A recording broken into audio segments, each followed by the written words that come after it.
কোটা আন্দোলনকে ঘিরে সহিংসতায় ঠিক কত মানুষ প্রাণ হারিয়েছে তা এখনো নিশ্চিত করেনি সরকার। এবারে সহিংসতায় আন্দোলনকারী শিক্ষার্থীরা যেমন নিহত হয়েছে, তেমনি নিহত হয়েছে অনেক নিরীহ মানুষ ও পুলিশ সদস্যরাও। আন্দোলনের এই সহিংসতায় পুলিশের গুলিতে প্রাণ হারিয়েছে এক পুলিশ সদস্যের 17 বছরের সন্তান। কিভাবে সেই হৃদয় বিদারক ঘটনা ঘটল, সেই চিত্রই উঠে এসেছে ইংরেজি দৈনিক দ্য ডেইলি স্টারের একটি প্রতিবেদনে। সেই প্রতিবেদনটি তুলে ধরেছেন সহকর্মী মোহাম্মদ সোহাগ বিশ্বাস। 24 জুলাই ডেইলি স্টারের একটি প্রতিবেদনে বলা হয়, মর্গে তাইমের মরদেহ খুঁজে পাওয়ার পর ফোনে ময়নালকে বলতে শোনা যায়, স্যার আমার ছেলেটা মারা গেছে, ওর বুক ঝাঁঝরা হয়ে গেছে স্যার, আমার ছেলে আর নেই। গত শনিবার ঢাকা মেডিকেল কলেজ হাসপাতালের বিভিন্ন ওয়ার্ডে ছোটাছুটি করছিলেন রাজারবাগ পুলিশ লাইন্সের উপপরিদর্শক ময়নাল হোসেন ও তার স্ত্রী। তাদের হাতে ছিল 17 বছরের ছেলে ইমাম হোসেন তাইমের একটি ছবি। যাকেই পাচ্ছিলেন ছবি দেখিয়ে জিজ্ঞেস করছিলেন এই ছেলেকে তারা কোথাও দেখেছেন কিনা। বিকেল 5টা থেকে পরের 2 ঘন্টা তারা হতাহতদের তালিকা তাইমের নাম খুঁজেছেন। পরে ছবি দেখে একজন সাংবাদিক তাইমের বাবাকে মর্গে খোঁজ নিতে বলেন।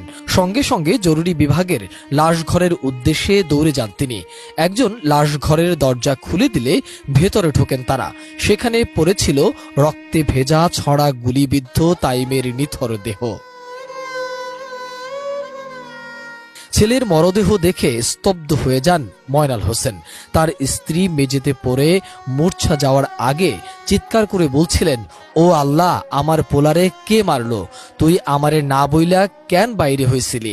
কোটা সংস্কারের দাবিতে বিক্ষোভ মিছিলে যোগ দিতে কলেজ শিক্ষার্থী তাইম শুক্রবার সকাল 11টার দিকে যাত্রাবাড়ির বাসা থেকে বেরিয়েছিলেন। এর আগে 3 দিন ধরে যাত্রাবাড়িতে সংঘর্ষ চললেও তাইমকে ঘরে আটকে রাখা যায়নি।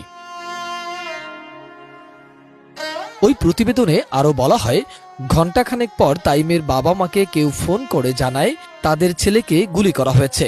তাকে ঢাকা মেডিকেল কলেজ হাসপাতালে নেওয়া হয়েছে।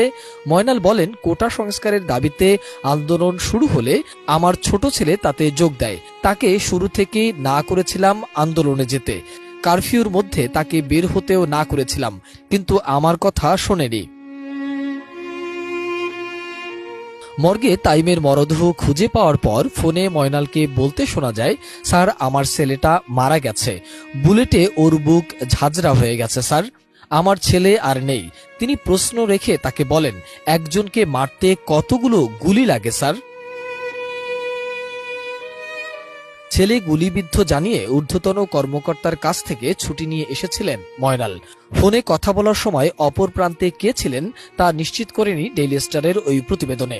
শুধু ইমাম হোসেন নয়, বাসায় থেকেও গুলিবিদ্ধ হয়ে মৃত্যুর ঘটনাও ঘটেছে এই আন্দোলনে। মোহাম্মদ সোহাগ বিশ্বাস, এটি নিউজ, ঢাকা।